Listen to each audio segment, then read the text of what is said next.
and welcome to another episode of Offsides, your favorite football and hockey podcast. Starting off with our NFL talk here for today. Rob Gronkowski, legendary tight end, recently was talking on a podcast about his future in the NFL, if he's going to retire, if he's going to go back to Tampa, what it kind of looks like. And he gravitated towards the Cincinnati Bengals, saying that he loves Joe Burrow's play style, his swag, everything about that team. And said if he continued to play, he'd love the opportunity to play with Joe Burrow in Cincinnati. Do you think that this is something that the Bengals should seriously consider? Or do you think that it's time that he just hangs it up like Tom did? Well, after Tom's previous comments of how he doesn't know how he'll feel in 6 weeks, and Gronk hinting towards a year 12 consistently on social media, and just how he answered that question, I believe the question was, what young quarterback would you love to play for in the league if you could do it all over again? And he said Burrow because of his swag, kind of matches Gronk's style. But I mean, it'd be smart for Cincinnati to pursue it. Don't get me wrong. They have the cap space to do it. Obviously, he would help their team as he's one of the greatest tight ends to ever play. But also at the same time for Gronk, business-wise, person-wise, does it make any sense for him to go to Cincinnati after he left the cold, wintry New England, and now he's living in sunshine state of Florida? Same with Tom. He left the rugged weather down to the sunset. It's like California would be the only place that I could see them other than Florida or maybe even Houston, Texas, Dallas, somewhere warm. I don't see these guys going to a cold climate, especially with no indoor practice facility that Cincinnati has. A guy late in his career, I don't know if he's going to want to go through all that again.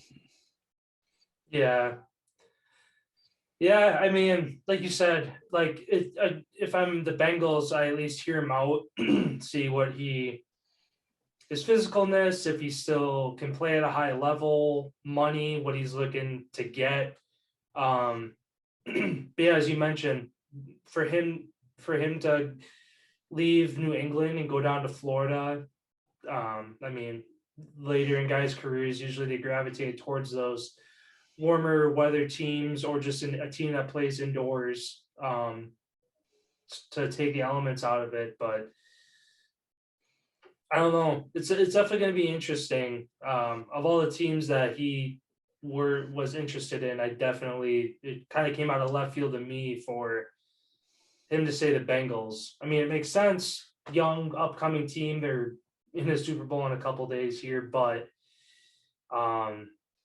yeah, I don't know if it makes sense for both sides entirely to pursue this.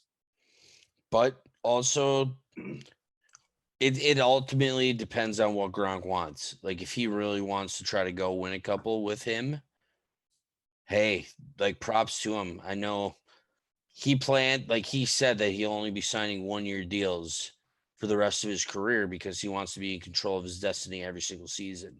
Mm-hmm. What a lot of vets do at the end of their career, sign 1-year deals in case the grass is greener somewhere else, or at least it seems like you have a better opportunity, you're going to jump at it. So I feel like a lot of this indication does play on Tom.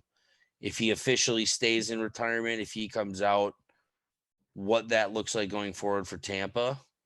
But I mean, Rob's one of those guys that he would do something like this, I feel like he is the type of guy to he's all about doing what he loves to do and just having fun. And I feel like wherever he can have fun and kind of just do his thing, especially how he loves Joe Burrow's swag and the swag of that Bengals team, I feel like that fits him personality wise. But yet, like I said, how much money is he going to want? They do have to re-sign a handful of guys on their team. Thankfully, at this point, Burrows and Chase are still on their rookie deals, but they're going to have to save some room for when they have to up those guys for long term. Yeah. Yeah, I mean, we'll see what happens in a couple of weeks here. Even if it gets done during free agency, Could be a late kind of pre-training camp kind of thing that goes through to where Gronk changes his mind and wants to, like, maybe he doesn't want to play, and then like Tom said too, as far as a couple months from now, I don't know what, like, I might change my mind. So even for him, despite announcing his retirement and everybody kind of um, watching that come to an end, I mean, these guys dedicate their lives to something for so long. It's hard to just make up your mind and walk away and not have second thoughts about it. Especially for Gronk. How long does he plan on wanting to walk for? The type of style that he plays. Yeah. Especially already the back surgeries, the injuries he's already had. Like, that's something I feel like he also takes into consideration a lot, as well as like one more bad time and could be it. Mm-hmm. Especially with how banged up he is. Yeah.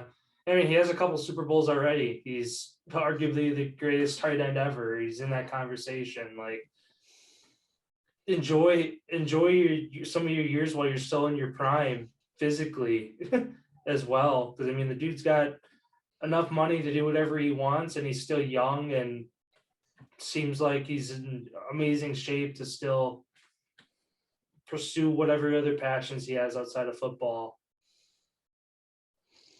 Yeah, absolutely. And like you said, him being young, it's one of those rare cases of he can retire on his terms instead of being forced out of the game by an injury or not being Mm-hmm. wanted anymore. I feel like being in control of that destiny is a huge boost to morale as far as when your career comes to an end, because you do have to move on eventually at some point. And Mm-hmm. But everybody likes to do it on their own terms, not because the team forced them out and nobody wants them or an injury, like you said. exactly. Hmm. Yeah, good points there. And then on to my question for you here, talking about America's team. Who's that? Despise them keeping both of their, or not despise, despite them keeping both of their coordinators, Dan Quinn and Kellen Moore, both who were sought to go take head coaching jobs somewhere else. They keep the band together. They finished 12-5 this season, top of the East. Obviously, they lost their first round game against the Arizona Cardinals. Do you see this team improving from, 49ers. or yeah, excuse me, the 49ers? Do you see them improving this year from where they were at now, as far as whether it's record, just looking better as a team, maybe taking one step further in the postseason, or do you see a decline and maybe some changes made during the middle of the year? I honestly can see them right where they finished this year, next year, kind of top of the NFC East.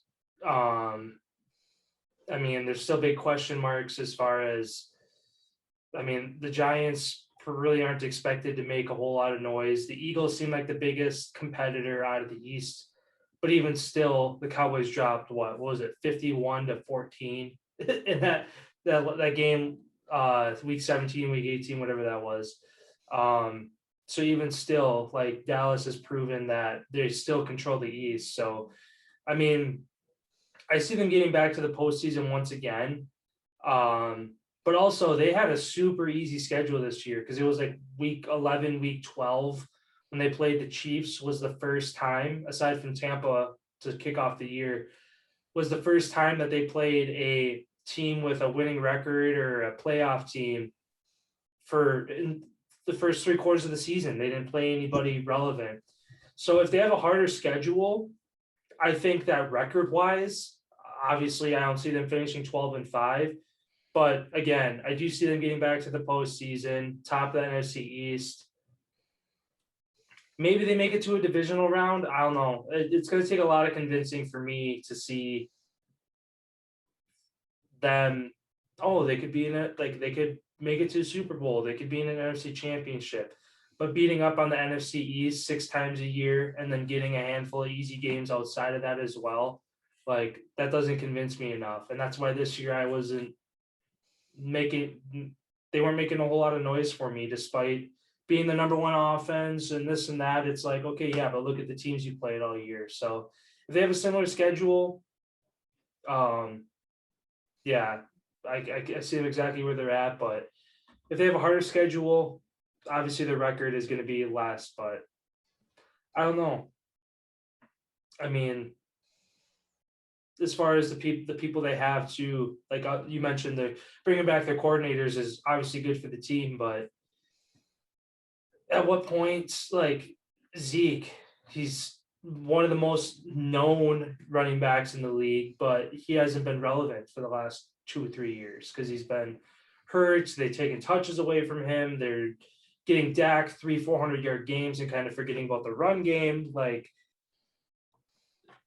teams that have become super one dimensional don't make it too far in the league. And if the Cowboys continue to trend that way of living and dying by Dak Prescott, going for those 400-yard games, again, come playoff time when they meet dynamic teams, that's going to be an issue for them as well.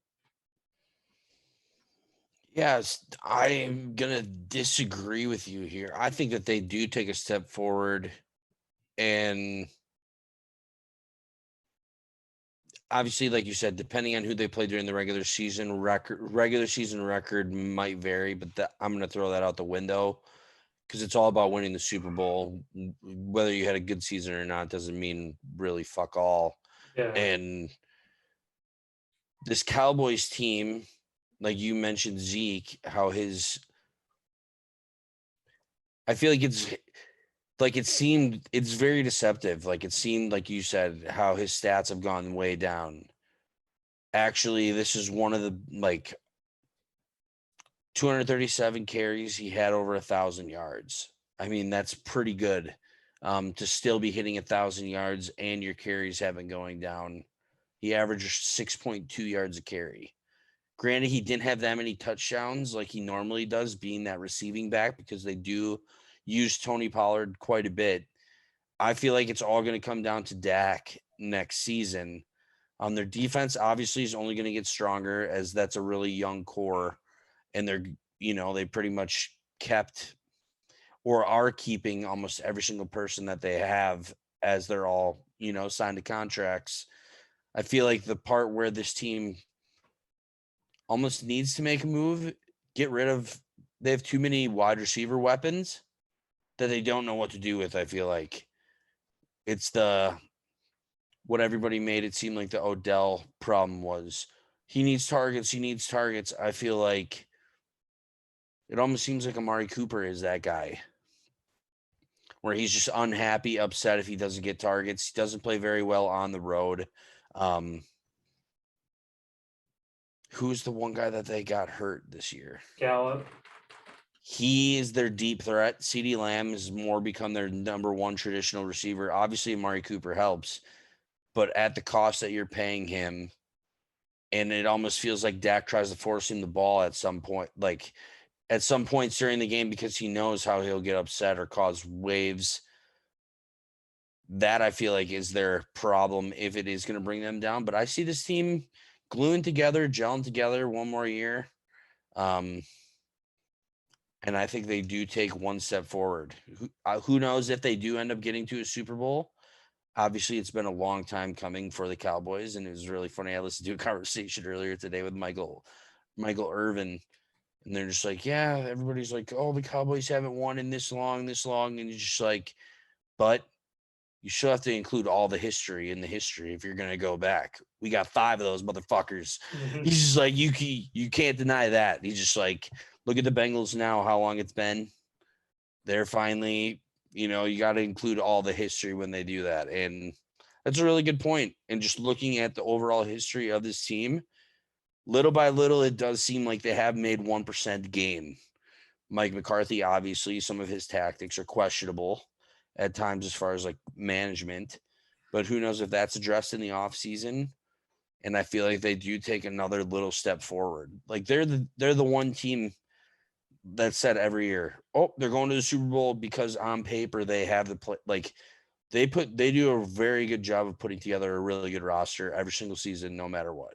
Yeah. Like they're like the Patriots in that way, as far as dynasty of having great teams, like winning the NFC East all the time. Like they're a very good team.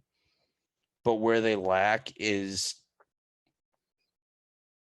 I don't know. I don't even really know where, like, Just execution in the big moments. yeah, and that almost seems like, because it hurts them because they are in that division, that they're almost kind of like handcuffed when it comes to getting into the postseason, because you are playing teams that are next level. But obviously, what goes around comes around. There will be a time that maybe the NFC East is the best division in the NFC, and they do compete for it. But I do think they make a step forward. I don't see them, you know, coming out as favorites to win the Super Bowl next year like they were this year. I feel like it's a hold your horses. Let's just worry about making one step first before we try to take five. Yeah. Yeah, because so often the team, like, I can't remember the last time that, oh, this team's the favorites to go the distance make it, because there's that pressure. The statistics are there that one seeds rarely ever make it to the distance through the playoffs. If not, win it. Yeah, and I mean, it seems like teams that kind of go under the radar, like the Rams, they're under in the shadow of the Bucks and the Packers the whole postseason until the NFC Championship, when it's like, holy shit, these guys are one win away from making it the distance. And then the Bengals, everybody talked about the Titans. Oh, they're getting Henry back. Oh, they lost. Oh, the Chiefs are the real deal. Oh, the Bills, they're going to get back to an AFC. Oh, no. Oh, okay, yeah, the Bengals. I guess, like, it's always that pecking order of teams that fall out of the top two that everyone talks about are always there, the ones there in the end, because people least expect them to be, and that gives them that motivation, that chip on their shoulder, and allows them to operate in the shadows and be successful without worrying about teams catching on to your schemes, your plays, the way you run games, things like that. Yeah, and it's also about catching fire at the right time. Like, it's all about catching fire at the right time. And that's exactly what this Bengals team did. They got beat back-to-back games. Chargers whooped their ass 41-22, and then they lost to the Niners in overtime. After that, they played tremendous football. I'm not counting the last week of the season because they literally rested every single person on their team, and they still only lost by 5. This team, I'm glad I saw it coming as far as my pick in the beginning of them getting to the bowl. They are a true, like, that true team. They have that swag. There is no fear. They're like a wild card in the deck. Like, you have no idea what to expect out of this team at all times. Like, you could be up 18 points going into halftime. Look what happens. Mm-hmm. Like, this team is, and from the beginning of the year, they've embraced, I feel like they've embraced that role all year long. Beginning of the year, not one person thought the Bengals were making it to the bowl. Now look at, they've embraced that underdog mentality. And like I mentioned on yesterday's podcast, all the pressure lies on Los Angeles in this game as far as glitz and glam. They have everything you need. You go to the Bengals, they don't even have a fucking indoor practice facility, practicing next to a steel plant underneath a highway. Like, it'd be tremendous for them to, I feel like the whole state of Ohio is behind them as well. Mm-hmm. And I feel like a lot of the country is rooting for the Bengals. Mm-hmm. But it's all going to come down to, like we talked about yesterday, can that offensive line slow down Aaron Donald? How many picks does Matt Stafford have? Does he turn the ball over? And there's going to lie your game. Yeah. And that will wrap up today's NFL segment. Come back tomorrow for more football news and highlights.